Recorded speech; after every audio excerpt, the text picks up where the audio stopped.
नमस्कार, माझ्या यूट्यूब चॅनलमध्ये तुम्हा सर्वांचं पुन्हा एकदा सहर्ष स्वागत। आताच्या घडीची सर्वात मोठी बातमी, पंकजा मुंडे ठाकरे यांच्या शिवसेनेत महाराष्ट्राच्या पहिल्या महिला मुख्यमंत्री। काय आहे सविस्तर बातमी मित्रांनो, जाणून घेऊया। पंकजा गोपीनाथ मुंडे हे नाव राज्यासह देशभरात सातत्याने चर्चेत असलेलं नाव आहे। मात्र त्यांचं पंकजा मुंडे अगोदरही पक्षात नाराज होत्या, पण पक्षाने मात्र लोकसभेचे गाजर देऊन तिकीट देऊन पंकजांना कसं तरी पक्षात पुन्हा आणलं। मात्र त्यांच्या पंकजाचा दारुण पराभव केला।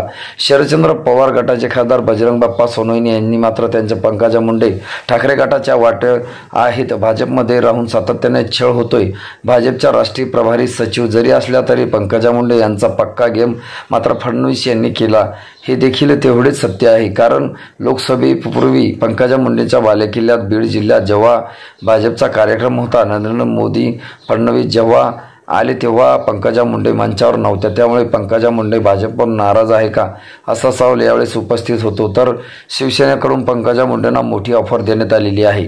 पंकजा मुंडे शिवसेनेत उद्धव ठाकरे गटात जर आल्या तर महाराष्ट्राच्या पहिल्या महिला मुख्यमंत्री म्हणून आम्ही त्यांना मान सन्मान देऊ, असं विधान संजय राऊत यांनी केलेलं आहे। मित्रांनो, तुम्हाला काय वाटतं? पंकजा मुंडे यांचं उज्ज्वल भविष्य ठाकरे गटात आहे का?